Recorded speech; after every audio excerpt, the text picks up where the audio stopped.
Salut les petits loups, alors on se retrouve comme chaque lundi ou presque pour les réservations et prix chez Game Workshops pour, on regarde le samedi 6 juillet 2024.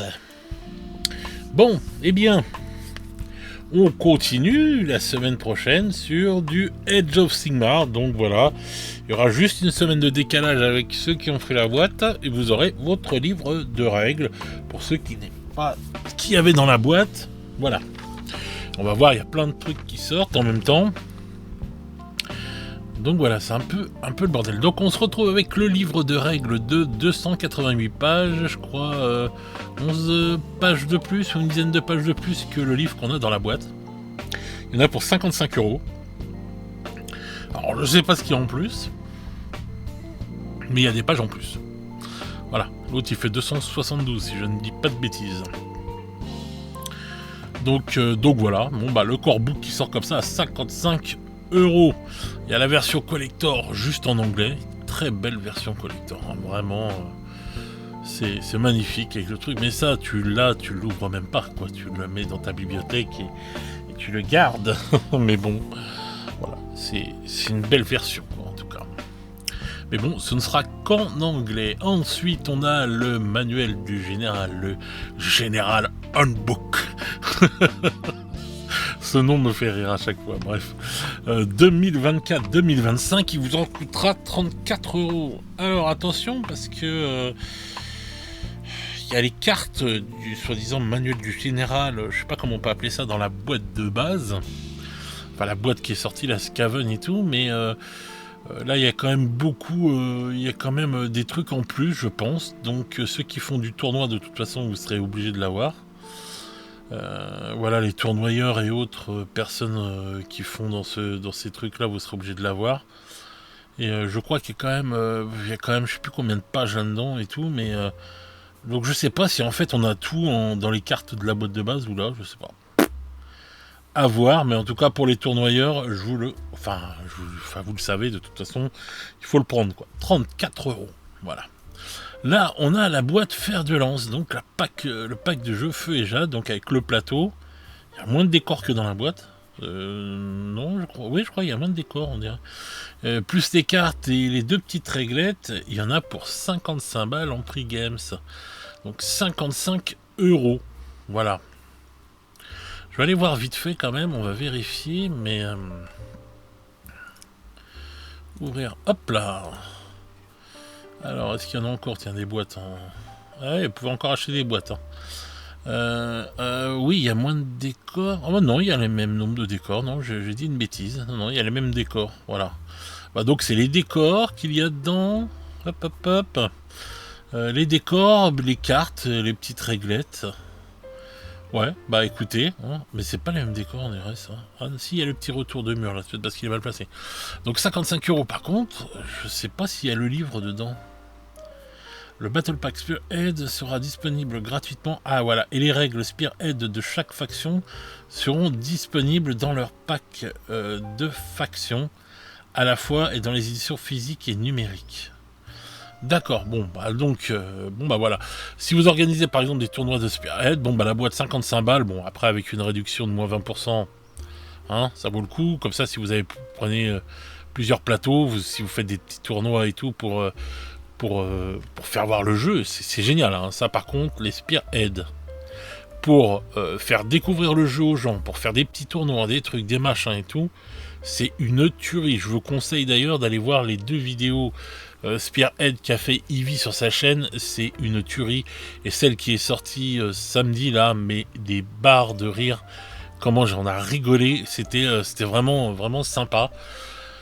Donc voilà, je vous conseille d'aller voir parce que ce format Spearhead, je trouve vraiment qu'il a l'air bien attrayant, bien goûtu. Et voilà, et ça remet en place certaines... Là, on le voit dans la vidéo de Eevee, il y a des figurines qu'on ne jouerait pas à AOS, et en fin de compte que là, on peut jouer et qui valent quelque chose. Donc, pas mal ce petit format Spearhead. Et donc voilà, 55 balles avec moins 20%, bah, vous pouvez prendre plusieurs plateaux si vous avez envie de faire voir ça, faire des tournois entre potes ou des trucs comme ça. Bon voilà, 55 balles c'est peut-être un peu cher, mais avec les moins 20% ou les moins 15%, je trouve que ça vaut le coup. Voilà. Alors là, après on arrive au pack de factions. Alors donc c'est les cartes. Hein. Pour ceux qui ne savent pas, là comme on avait eu pour les Léviathan au départ. Mais tout sort gratuitement sur... tout sera possible d'être downloadé et tout gratuitement, enfin téléchargé gratuitement sur donc Warhammer Community. Donc moi ce que je vous conseille c'est de ne pas les acheter, à moins que vous voulez vraiment... Vous êtes vraiment fan du truc, hein, ça je peux comprendre, mais une bonne imprimante, une pastifieuse, et vous en avez pour moins cher, et voilà. Après, si vous jouez comme moi, la LGS-Core, je dois jouer en index ou jouer codex, bon bah là vous vous en foutez, vous pouvez les acheter et tout, ça vous servira puisque vous ne jouerez, enfin vous bloquez le truc et vous jouez qu'en index. Et je sais que vous êtes quand même nombreux à jouer en index parce que vous me l'avez dit dans les commentaires et dans d'autres messages. Donc, les cartes là, en fait, pour ceux qui ne jouent pas en index et qui veulent jouer vraiment et tout, etc., déjà les cartes des Skaven et des Stormcast, ça va être les premiers codex à ressortir, donc à voir si vous avez envie de mettre l'argent, les prix dedans. Donc il y a plusieurs prix différents, donc je vais vous les classer par prix en fait, du moins cher au plus cher. Donc à 12 €, on a les packs de cartes pour les Idonettes, les Bone Reaper, les Sons of Behemoth, les Sylvanettes, les Caradron, les Fire Slayer, Nurgle et les Daughter of Cain. Donc tout ça c'est à 12 € les packs de cartes. Parce que ça dépend en fait du nombre de références dans l'armée, quoi. Et donc plus l'armée est populeuse, plus vous avez de cartes et plus c'est cher. Ensuite, la deuxième gamme de prix, c'est 14,75 €. Et là, on se retrouve avec les Ogre, Slanesh, Korn, Zench, les Luminettes, les Gloomspit, les Euroquarklans, donc qui représentent les deux races d'orques, les Séraphons, les Flesh Hitters Courts et les Night Hunt. Donc tout ça, c'est à 14,75 €. Et les derniers, les plus populeux armées, à 20,50 € le paquet de cartes, on a les Soulblight, les Slave to Darkness, les Skaven, les Stormcast et les City of Sigmar. Voilà. Donc comme je vous dis, dès que le codex sort, si vous suivez les trucs, c'est fini pour les cartes, elles ne valent plus la peine. Donc voilà. Donc bon, si vous aimez les Skaven, que vous aimez les trucs comme ça, que vous avez qu'une armée, que vous avez envie d'avoir les trucs jusqu'en attendant que le codex sorte, je pense, ce sera comme Léviathan, septembre-octobre et tout, un truc comme ça. Hein. Il y avait eu les codex qui étaient sortis pour les Tyrannides et les Space Marines. Il vous en coûtera 20,50 €. Bon voilà, pour quelques mois de jeu et tout, mais si vous jouez pas mal, pourquoi pas. C'est un bel objet en plus, hein, et tout, hein, donc c'est un bel objet, c'est qualitatif. Maintenant, faut prendre en compte sans doute si c'est vendu dans les magasins, ce sera vendu chez les revendeurs, donc faut prendre en compte une réduction. Donc bon voilà. Donc mais sinon, si vous n'avez pas envie de dépenser des sous, vous les aurez gratuitement sur le site. Et donc voilà, vous économiserez quand même 20 balles, enfin un peu moins de 20 balles. Et puis dès que votre codex y sort, vous achetez votre codex et puis voilà, enfin votre livre d'armée. Et puis voilà quoi. Donc à vous de voir, mais personnellement je trouve que les télécharger c'est bien quoi. On va profiter, tout le monde se plaint souvent que Game c'est cher, etc. Ils nous donnent des trucs gratuits. Moi je pense que chaque fois qu'ils nous donnent des trucs gratuits, il faut en profiter à fond quoi. Donc voilà, ensuite on a des packs de dés donc pour le... Alors là maintenant ils les font plus par faction, maintenant ils les font carrément par alliance. Donc l'alliance de l'ordre, du chaos, de la mort et de la destruction. Et les packs de dés c'est 24 € la boîte de dés. Bon, je trouve qu'ils ne sont pas foulés pour les couleurs. Hein. Sincèrement, bon celui-là est sympa, bon parce que j'aime bien le violet peut-être. Mais avec le couleur host et tout, et puis violet, je trouve ouais, c'est pas mal et tout. Les autres, on dirait des dés, comme je le disais à Jean-Jacques, qu'on pouvait avoir dans les jeux de petits chevaux. Je sais pas si vous vous rappelez, c'est les couleurs un peu, voilà. Le vert, le bleu, le rouge, il manque le jaune et c'est bon. Donc voilà, ensuite on a le nouveau White Dwarf. Alors le dernier il était loin à arriver.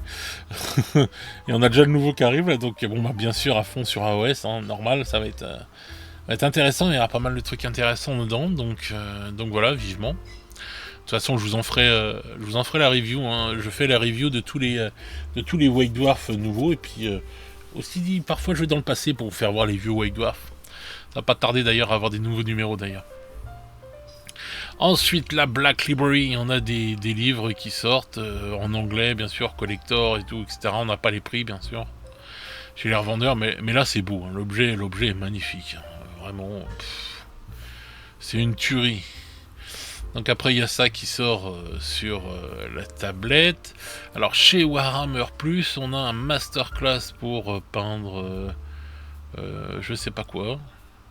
Ça a l'air d'être là la cloche ou je ne sais quoi. Enfin bref, bon du Skaven, hein, je suppose, mais je sais pas si c'est juste sur la cloche ou si c'est le personnage avec ou pas. Enfin bref. Et du Lore Masters sur nos amis les nains, les Cardons, voilà. Donc ils sont vraiment stylés, hein, je les trouve vraiment pas mal. Hein. Ces nains, ils ont une belle gueule. Donc voilà, donc encore une semaine sur le signe d'AOS. Moi, bon alors je vous reconseille encore une fois de télécharger les cartes. Alors, je trouve que ça vaut plus le coup quand même. Ça je trouve que ça vaut le coup et tout vraiment si. Enfin, moi le mode Spearhead pour le voir encore une fois avec sur les vidéos d'Eevee, je trouve que c'est vraiment... la dernière vidéo dure 44 minutes, hein, donc c'est pour vous dire, quoi. Et encore, ils expliquent tout ça et tout, donc c'est un mode qui est assez rapide. Hein. Moi, je pense pour les gens qui n'ont pas beaucoup de temps, ou même pour ceux qui ont du temps, mais qui veulent faire plusieurs parties, je pense qu'il y a il y a tellement comment dire... Enfin, avec les cartes, avec tout ce qui se passe autour, etc., il y a un niveau de rejouabilité qui, je pense, est juste ouf, quoi. Parce que ça ne pourra jamais se passer pareil. Selon sur le plateau où vous êtes, soit sur celui-là, soit sur l'autre, selon comment vous placez les décors, selon les armées que vous avez, selon comment vous tirez vos cartes, etc. Je pense que même tu prends juste les Skaven et les autres, les Stormcast qu'il y a dans la boîte, rien que ça, avant d'avoir vraiment fait le tour et tout, je sais même pas si on peut faire le tour en fait, parce qu'à chaque fois les cartes elles arriveront différemment et tout, etc. Tu ne joueras pas pareil, tu ne feras pas la même chose et tout, parce que tu vas dire ah bah non là je vais pas faire ça, parce que la dernière partie que j'avais fait ça avait fait ci, ça avait fait ça. Je pense que le taux de rejouabilité il est juste fou. Il est juste fou, et si le jeu est vraiment bien suivi par Games, par saison, là donc la Fire and Jade, c'est la première saison, alors là, je pense que ça peut être une dinguerie, ce style de jeu-là. Je pense que vraiment, là, ils tiennent quelque chose, Games. S'ils ne déconnent pas, ils peuvent faire un carton, et ils ont peut-être enfin trouvé le jeu qui va t'amener dans l'univers d'AOS. Parce que forcément, les gens, ils vont commencer, tu vas pouvoir faire voir à quelqu'un qui commence et tout, les trucs. Je suis sûr qu'au bout d'un moment, la personne elle aura envie d'aller plus loin dans l'armée et de se dire, bah attends, mais il y a d'autres trucs. Ouais, il y a d'autres trucs dans l'armée, il n'y a pas que ça, regarde et tout, machin, blablabla. Et voilà, et j'ai hâte de voir les autres saisons. Bon, déjà, de bien jouer sur celle-là et tout, ça doit être sympa, mais j'ai hâte de voir comment ils vont développer les autres saisons, parce que on sait maintenant, ce sera une boîte comme ça qui sortira après, peut-être chaque année à 55 balles et tout, avec des nouveaux décors, un nouveau plateau, des cartes et machin. Et sans doute, un livre gratuit, téléchargeable, voilà. Donc, je trouve ça vraiment bien, quoi. Et donc là, je pense qu'ils tiennent le jeu enfin, qui va peut-être les amener qui va pouvoir amener des gens vers AOS. Voilà. Je pense que s'ils se démerdent bien et qu'ils suivent bien le jeu et que ça avance bien, voilà. Donc, à voir ce que ça donne, mais pour l'instant, moi, j'en vois que du positif. Donc voilà, les petits amis, les petits loups. Donc encore une fois, une semaine sur Age of Sigmar. Bon, il lâche pas l'affaire, hein. Je pense qu'ils ont vraiment envie de lancer, hein, parce que Age of Sigmar, comme je dis souvent, pour moi il a commencé à la saison 3, hein, parce que... Enfin la V3, parce que quand tu vois la V1, tu peux même pas parler de V1, enfin c'est... Enfin je sais pas, c'est un truc de fou la V1, c'est... Voilà, c'est... Voilà. Et quand tu vois, après, t'as eu la V2, bon, qui a été, on va dire, à peu près un départ un peu mieux, quoi, et tout, mais AOS, il paye toujours le mauvais départ qu'il y a eu de ce jeu, quoi. C'était n'importe quoi d'avoir lancé ce jeu-là comme ça. Enfin, voilà. Et donc là, on va dire qu'avec la V3, c'était une bonne version. Tout ce qu'on m'a dit et tout, c'était vraiment un bon délire et tout, donc voilà, ils sont en train d'installer un fluff, ils sont en train d'installer tout ça et tout. Moi je suis, tout le monde pense, selon les vidéos que je fais, des gens ils croient que je déteste AOS, non, parce que bon, faut voir plus loin que le bout de votre nez, hein, dans la vie. Hein. C'est un peu mieux en fait. Moi je ne déteste rien, hein, j'aime bien AOS et je kiffe de voir en fait le fluff devenir plus mature, plus intéressant. Là, ces nouveaux Stormcast, tout ça raconte une histoire encore plus... Voilà. Et je trouve que c'est un jeu en devenir, quoi. Et Games veut construire une forte... Enfin, qu'il y ait beaucoup de monde, quoi. Je pense qu'ils cherchent du joueur. Voilà, encore plus que... Bon, ils font de l'argent, mais bon, ça, on le sait, mais ils cherchent du joueur, surtout. Qui est une communauté aussi grosse que sur 40K. Parce qu'il n'y a pas encore une communauté sur AOS qui est aussi grosse qu'à 40K. Faut pas rêver, on le voit avec les boîtes, il y en a eu 200 de vendus, par exemple chez Wargame Spirit le samedi, il a fait une vague 2 et tout, et puis voilà, c'est peut-être vendu tranquillement sur le dimanche, tout ça et tout. Quand tu vois Léviathan, c'était abusé, quoi, et tout. Donc, ils sont à la recherche, je pense, d'une bonne grosse communauté, parce qu'ils voudraient que ce soit une deuxième grosse mamelle comme 40K, et qui est vraiment derrière beaucoup de monde. Et donc voilà, ils ont raison de ne pas mettre tous leurs œufs dans le même panier, et donc AOS, je pense que là, est en train de se parer de ce qu'il faut en fait pour créer une grosse communauté derrière. Donc l'avenir nous le dira, mais je pense que Spearhead et tout sera vraiment le jeu qui va amener les gens à s'intéresser énormément à AOS pour ceux qui ne s'y intéressaient pas vraiment encore. Voilà. Donc sur ce les petits loups, moi je vais vous souhaiter une bonne semaine, prenez soin de vous. Je vais souhaiter des bonnes vacances aux juilletistes qui partent déjà. Voilà, c'est le 1er juillet ou qui sont partis ce week-end, je sais pas. Donc voilà, bonnes vacances à tous ceux qui partent au mois de juillet. Voilà, hein, profitez bien si vous êtes déjà en vacances et que vous m'écoutez pendant vos vacances, je vous en remercie du fond du cœur. Moi je vous souhaite encore une fois donc de bonnes vacances, une bonne semaine, prenez soin de vous les petits loups, et on se retrouve très vite pour de nouvelles aventures. Ciao ciao les petits loups.